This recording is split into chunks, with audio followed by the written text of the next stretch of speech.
Attack జరిగిందంటూ గోల చేయడం, అంతకంటే ముందు తమపై తామే అటాక్ స్కెచ్ గీసుకోవడం అప్పుడప్పుడు సినిమాల్లో కనిపిస్తుంది. చిత్తూరులోని మేయర్ దంపతుల హత్య కేసులో నిందితుడు చింటూ సరిగ్గా అదే ఫామ్లో ఫాలో అయ్యాడు. పోలీసులు మైండ్ బ్లాంక్ అయ్యేలా చేశాడు. అయితే ఇదంతా ఎందుకు చేశాడన్న దానిపై ఇప్పుడు పోలీసులు కూపీలాగుతున్నారు.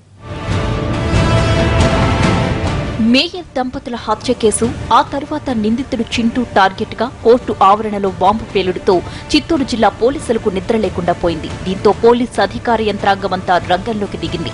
ఈ కేసులో సూత్రధారులు ఎవరు, పాత్రధారులు ఎవరు అని సెల్ నెట్వర్కింగ్ ద్వారా కూపీలాగింది. పోలీసులు ప్రధానంగా చింటూని అనుమానిస్తూ వచ్చారు. మొదట చిత్తూరు కోర్టు పరిధిలో ఉన్న పలు సెల్ ఫోన్ నెట్వర్క్ టవర్ల నుంచి బాంబు పేలుడు జరిగిన రోజున 20 నిమిషాల పాటు out going, incoming phone calls జాబితాను తీసుకున్నారు. ఇందులో చింటూ అనుచరులకు వచ్చిన కొన్ని నెంబర్ల నుంచి ఆరా తీస్తే అసలు విషయం బయటపడింది.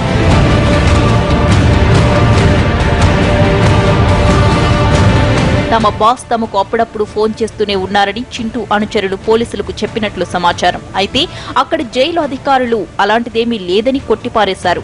అయినా అనుమానం వదలని పోలీసులు పక్కా సాక్ష్యాలు సేకరించారు.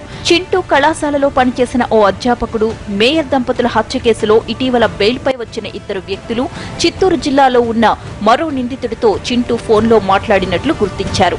కారు తాళాలకు ఉండే చిన్నపాటి రిమోట్తో కోర్టులో బాంబు పేల్చినట్లు దర్యాప్తులో తేలింది.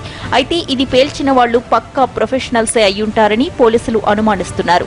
మామూలు వ్యక్తులు ఎలక్ట్రానిక్ బోర్డు ద్వారా బాంబును పెట్టడం సాధ్యం కాదని పోలీసులు నిర్ధారించుకున్నారు. అందుకే ఇదంతా చింటూ అనుచరులు చేసిందే అని పోలీసులు అంచనా వేస్తున్నారు. ఆ దిశగా సాక్ష్యాలు కూడా సేకరించారు.